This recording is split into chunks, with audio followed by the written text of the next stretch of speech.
तो उत्तराखंड विधानसभा का विशेष सत्र जारी है। सीएम धामी क्या कुछ कह रहे हैं, सुनवाते हैं आपको।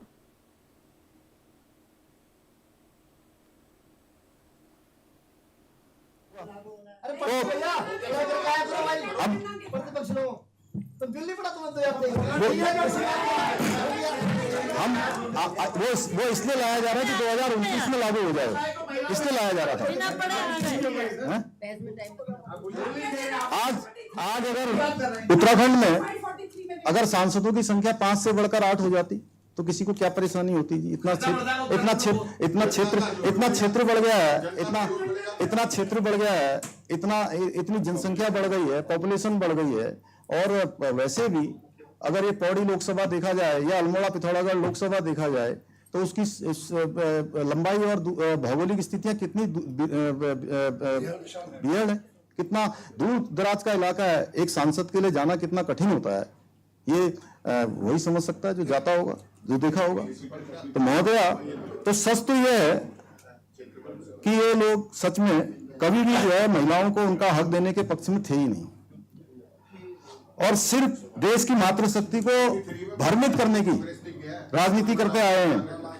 इसलिए कांग्रेस ने ऐतिहासिक निर्णय को रोकने का काम किया, जो एक युगांतकारी निर्णय हो सकता था देश के इतिहास में, जो हमेशा स्वर्ण अक्षरों से लिखा जाता है। आदरणीय अध्यक्ष महोदया, कांग्रेस और उसके गठबंधन के साथियों को यह भय है कि जिस प्रकार आज आदरणीय प्रधानमंत्री मोदी जी के नेतृत्व में मातृशक्ति के कल्याण और सशक्तिकरण की दिशा में कार्य हो रहा है, उससे कहीं सामान्य घरों की महिलाएं अपने घरों से निकलकर राजनीतिक क्षेत्र में न आ जाएं। इसलिए इस कांग्रेस के नेतृत्व में जो परिवारवादी सिंडिकेट ने एकजुट होकर हमारी नारी शक्ति के अधिकारों को कुचलने का षड्यंत्र रचा, और कुल मिलाकर आदरणीय प्रधानमंत्री जी द्वारा देश की जो आधी आबादी को उसका हक दिलाने के प्रयास को लोकसभा में विफल करने का पाप नहीं किया है, महापाप किया है। अध्यक्ष महोदया, आज देश में जिन्होंने 6 दशकों तक इस देश के अंदर शासन किया है, सत्ता रही है, कांग्रेस ने किन लोगों को आगे बढ़ाया? अपने परिवार की महिलाओं के अलावा किसी सामान्य परिवार की महिला को आगे बढ़ने का मौका नहीं दिया, क्योंकि उन्हें डर था अगर सामान्य घर की महिलाएं राजनीति में आएंगी तो उनकी वंशवाद की जो परंपरा है उसकी दुकानें बंद हो जाएंगी। आदरणीय अध्यक्ष महोदया, महिलाओं से भेदभाव हमेशा इनकी रीति का हिस्सा रहा है। जैसा मैंने पहले भी बताया था कि देश की आजादी के बाद नेहरू जी की कैबिनेट में केवल एक महिला मंत्री थी, राजकुमारी अमृत कौर। इसके बाद इंदिरा जी की पहली कैबिनेट में भी केवल एक महिला कैबिनेट मंत्री रही।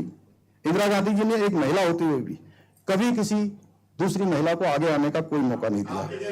राजीव गांधी जी ने प्रधानमंत्री, हमारा सुप्रीमो माननीय अध्यक्ष जी है, हमारे सुप्रीमो, केवल एक महिला नेता थी मोहसिना किदवई जी, उनको कैबिनेट मंत्री बनाया गया था।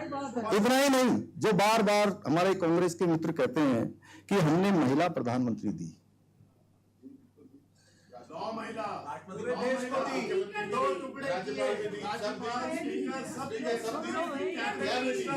अब सुन लो, तो वो भी देश की इमरजेंसी भी तो दी, वो देश की प्रधानमंत्री इसलिए बनी कि वो किसी सामान्य परिवार की बेटी नहीं थी, नेहरू जी की बेटी।